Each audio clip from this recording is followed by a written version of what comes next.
first-time speaker, first-time MP.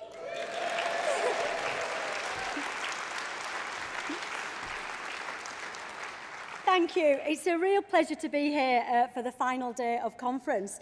Sadly, I tested positive for COVID, so I have been self-isolating, so I haven't been able to be here for the warm wine or the karaoke. But I'm here today, and happily I haven't been too poorly. My isolation ended at midnight last night, and I was up at 4 a.m. winging my way to you today. The only other time I would ever get up at 4 a.m. is to go on holiday. But actually, probably like lots of other people, this is my holiday this year. 24 hours in Brighton. So it could be a lot worse. And at least I travelled by train, so I didn't need to try and find any petrol. It's been an interesting experience watching the conference from home. I've been inspired and energised by the fantastic speeches from my parliamentary colleagues who've painted a powerful, tangible picture and positive vision for our country. A vision built on a winning combination of social justice and economic efficiency. The next general election, the electorate will be able to believe in this vision, and we will be seen as a viable and attractive alternative to the current arrogant, uncaring and out-of-touch Tory government.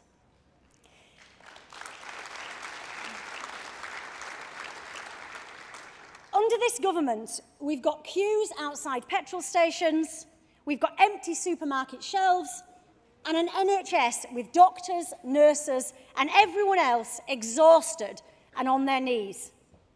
We've got families going into winter, having to make decisions about feeding their kids or putting the heating on. And we've got a growing mental health crisis, which the Prime Minister can barely even acknowledge.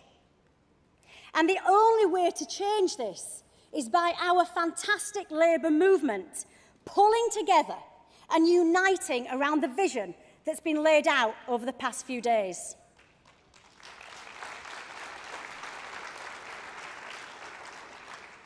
Of course, the other thing that has had me cheering in my self-isolation solitude has been the many powerful contributions made on this stage by you.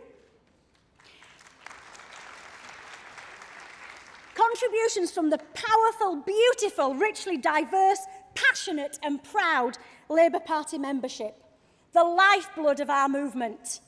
Many of whom I know came up to West Yorkshire to campaign for me in Batley and Spen, and I thank you.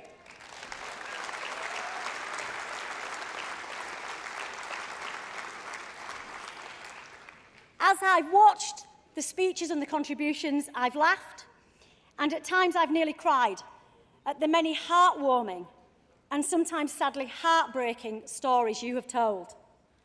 I have agreed and I have disagreed, because that's fine. That's what families do. But what families and communities also do is unite and pull together.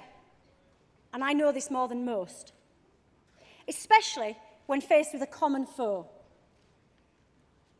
We've seen it during the pandemic, and I hope and believe we will see it now in the run-up to the next general election.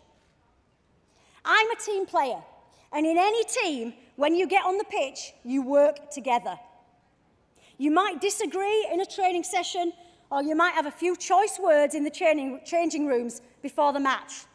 But when the whistle blows, you are as one. And that's what we did in Batley and Spen, and that is what led to our victory.